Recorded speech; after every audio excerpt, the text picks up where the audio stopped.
Welcome, everybody, to the Notorious OTB, brought to you by the Sports Gambling Podcast Network. And, folks, as always, it's all good, baby. It was all a dream. We used to read Blood Horse Magazine. I got my Cuban links. Yes, Cuban B. And I'm your host, Chase Sessoms, the Wolf of Oaklawn. I'd rather be trapped than lazy. Don't care what they say, I'ma do what pays me. It happens every year about this time. Weaklings act like they lost their mind. Alphas reclaim the neighborhood. Rob the sheep and all the wolves get good. Yes. Welcome to the show. Joining me, as always, you might know him as the Michelangelo of the Crying Michael Jordan. He's your favorite capper's favorite capper. Ladies and gentlemen, Barry the Sniper Spears. Hey, what is this? What is this shit here? Hold up. Hey, who been putting out their coals on my floor? Who has been putting out their coals on my floor?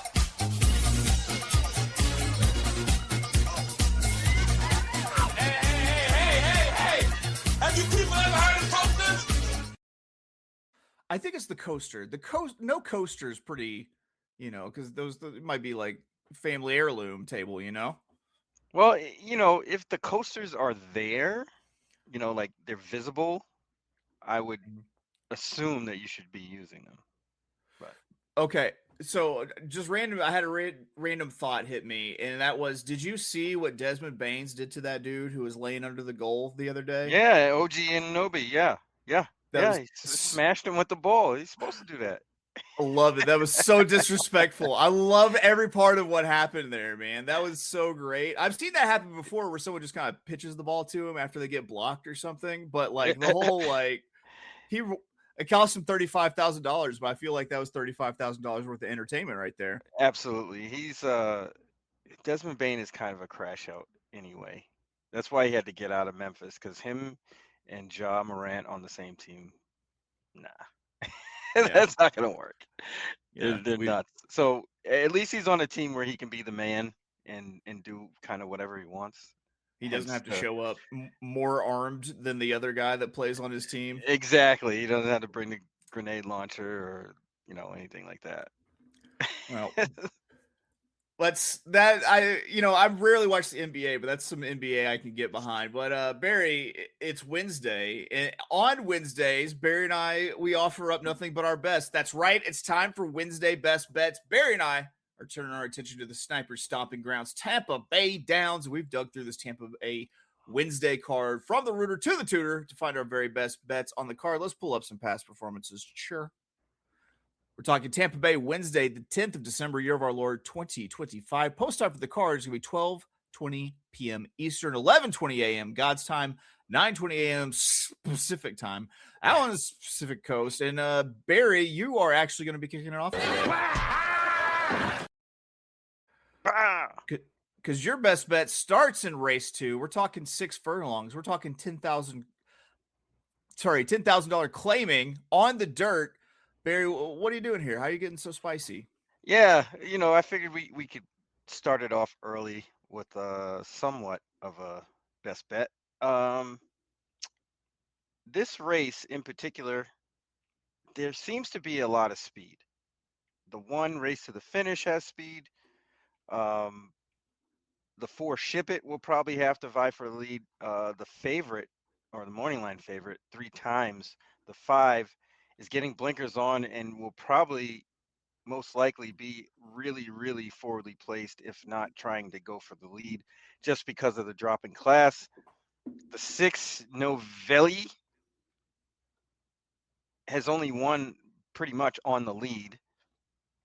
Divine Romance will probably close, but I digress. There's enough speed in this race to kind of make this sort of a race for stalkers and closers, but more stalkers. And I went to the number 3 Hot Dance. This horse is going to be forwardly placed, but not on the lead. Should be able to sit a great trip behind the speeds and get first run. The drop in class makes a lot of sense. This horse beat a conditioned $10,000 claimer at Penn National over the summer, actually in the spring, last spring. A lot of those races at Delaware are probably tougher than the one that they're in today. So we're going to go with Hot Dance, $10 win bet on number 3, Hot Dance in race 2. And we're also going to do a $5 daily double with Hot Dance on top going into race 3, which is a maiden claimer, 16,000 going, a mile and 16th on the turf course. Full field here of 10 horses. I'm going to go with 2 in this race. The 5, Jersey Joyce. Those races at Monmouth are pretty good and have been pretty good and been translating to other tracks. So we're going to use that horse on the drop going long for Sammy Marin, top jock, and Patrick McBurney. Then we're also going to use the 9, I'm Hungover, with Charlie Marquez for Joel Campbell on the drop. They had a similar race back in August at Hawthorne, and they just missed as the favorite that day. Getting sort of a makeover package with the drop and the blinkers on. I think they're primed for a good effort. So we're going to use the 5 and the 9 to close out our double. There you go. There you go. Barry has a daily double for you as well as that win bet to get you through the beginning of the card. I've got something that can kind of end your day right, but real quick, got to get a word in from our good friends at First Bet.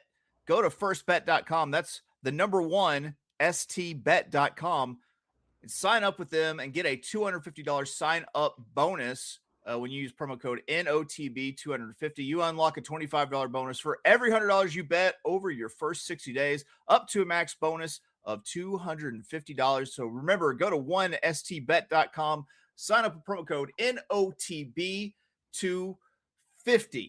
All right, Barry, I somehow managed to sit on my hands all the way till race 9, which is 7 furlong, $16,000 optional claimer on the dirt. And I picked this race out for the pace setup that a few of the horses in this race should be getting from the abundant early speed that should make this race melt down. I had the 1 King Gerald, the 5 Warring Thunder, the 7 Take the Gold, the 8 Gianluca Be Lucky, and the 9 Santos to Wilson, all kind of pushing for the lead or being extremely up close to the lead, and a handful of horses that should be able to sit off of this pretty honest pace. I think have a chance to close to win it late or close in late to win it. And I'm just going to be playing a $20 win bet. Usually I try to get cute with these with exactas and everything. Nah, I'm going no muss, no fuss. I'm playing a $20 win bet on LaFrost at 9-2. And somewhere out there, my good friend Caleb Knight is cringing because I'm breaking a little bit of a handicapping commandment by betting a horse fresh off of a debut win that's facing winners for the first time. But if you watch the replay of LaFrost's maiden breaking score at Monmouth this summer, then you see a really professional horse that not only won on debut in the maiden race coming from off the pace, he was able to win after being in between horses and having to look another horse in the eye in the stretch, and showed a lot of heart, turning that horse away and then catching the eventual second place finisher to win by a head. Terry Pompey has this one following a similar workout pattern before the last out race. And this one has a bullet work over the local surface, followed by some slow workouts leading into this race. And the workout on the 13th of November, that was a bullet where he was the fastest work of 45 horses on that day. And Terry Pompey isn't the best trainer with horses winning last out, but she's not a 0% trainer with horses who won their last out start. And I think this one has got a lot of heart. It's in shape, and the trainer does well enough winning after the last out win. So the pace setup fits it too. So that's my play. I'm going to go with a $20 win bet on LaFrost. Barry, did you get to look at race 9? Did you have any thoughts? Yes, and to your defense of LaFrost, there really isn't many spots to go to other than this one, honestly, for a horse that just broke the maiden. So they sort of fit here pretty good because of the fact that these horses in this race aren't so much great winners. He fits here pretty good. Like Santos to Wilson has 6 wins and the outside horse has 9, but everybody else is pretty much sort of in the same sort of territory. Yep, I agree. I think that hopefully this one can string together 2 wins because it would be nice. Do it. It would be nice to hit this. Yes. Barry, how do you feel about wrapping up picks? I think we gotta. Is mandatory. Barry, go ahead.